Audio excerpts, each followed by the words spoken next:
Hey folks, this is Ardwulf. Welcome. We're going to do an unboxing today. This is the unboxing, or one of two unboxings that I have been intending to bring to you for a couple of weeks now. But things are finally arrived. This is Stonewall in the Valley, which I showed you an unboxing of a couple of weeks ago. This is relevant because the stuff I'm going to show you today in videos 1 and 2 are part of the same series. This is, of course, the Great Campaigns of the American Civil War series. Originally designed by Joe Balkowski. Stonewall in the Valley here is the Joe Balkowski designed and published by the Avalon Hill Game Company. Currently, this series is in the stewardship of Multi-Man Publishing, and the game I'm going to unbox for you right now is this one, Atlanta is Ours. This is volume 11 in the series, and I've been looking forward to this one in particular because I'm very interested in this campaign. So let's open her up and see what we got. I started the shrink wrap because I don't have a knife on me. This is the standard, I think this is 1.5-inch multi-man box. Not a fan of these boxes. I'd really like a 2-inch box for these games. It would make it a lot easier to fit all this stuff back into the box once everything is punched and organized. But let's see what we have. Now, there are some other unboxings of this already. If you're interested in those, by all means, check them out. Hopefully, I'll be telling you something different than the other folks told you. So here we have the Great Campaigns of the American Civil War, Atlanta is Ours, list of what's in a box.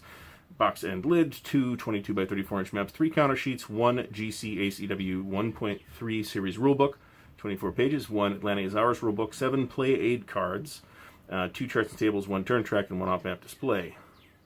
Those are part of the play aid cards, and 2 dice. So let's see what we have here. So this is new, and I'm not sure I'm a fan of this either.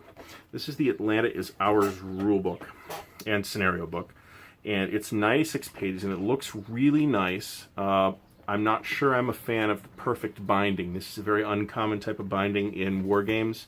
It looks great, and we have a wealth of scenarios in here. There are 14 scenarios plus 3, 4, 5 campaign games. I am very much looking forward to diving into this. Very much follows the format of Stonewall Jackson's Way 2 and Battle Above the Clouds, also done by Multi-Man Publishing. So let's set that aside for now. We've got some play aids. We have here the Confederate Force display and the Union Force display. This mechanism is the mechanism by which a fog of war is done in the current rules system, so that's important to have that. Here's the turn track, and it looks like we have a turn track here for the entire campaign. Perfectly serviceable. These are on kind of a thin card, I would say. Here is the off-map display, and you can actually see the map orientation. These maps are organized lengthwise, which is an interesting configuration that you don't see all that often.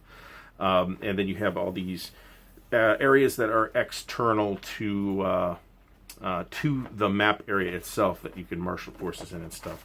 Having not seen the game-specific rules up to this point, I don't know how that works. We'll see. There's a similar mechanism, though, in Battle Above the Clouds. So here's counter sheet 1. You can see it's a little warped. This is on white core stock, but it feels really quite thick.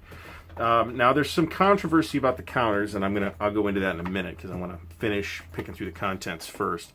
Here is the basic game rules. This is the same cover as version 1.2, and it's like noticeably thinner just to pick it up.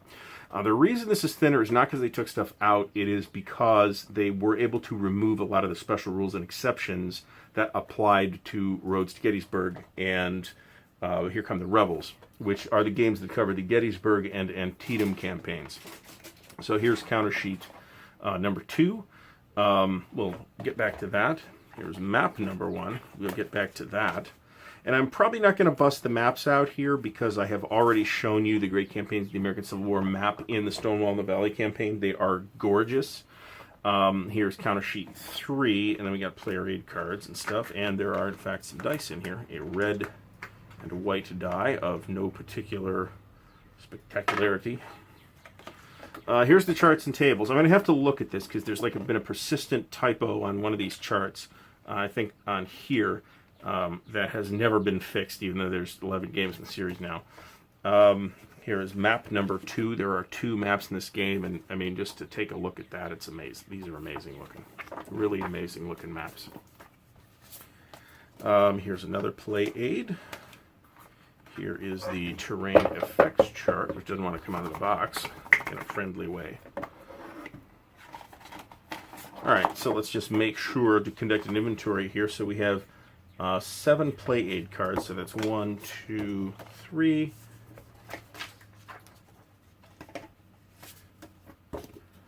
4, 5, 6, 7. So everything is here and looks great. This box is of a size that should, and there is one blank piece of paper in here, which I don't know why they include that, but Multiman seems to, I don't know why.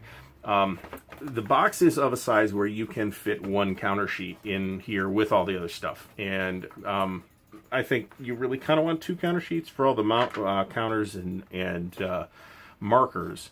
I think really kind of cry out to go into 2 counter sheets, but that's no big deal. So let's table that for a minute and talk about the counters. Now, there's basically 2 basic types of counter sheets here. One is the units and leaders.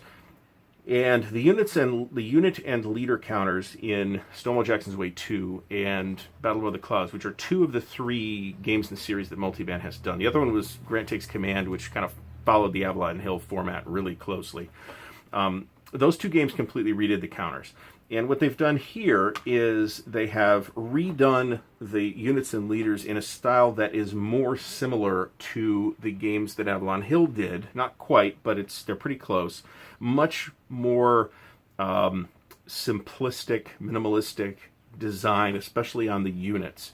I did feel like the counters in the other 2 Multiman games were visually busy, so I like this choice. But they didn't redo the manpower markers, and then I know some folks have given them some flack about this. I personally don't see why I should have a particular problem with it. I think this is fine. This does have the advantage of letting me sort these into my general Great Campaigns of the American Civil War counter tray that holds the counters and markers that are common to all the games in the series.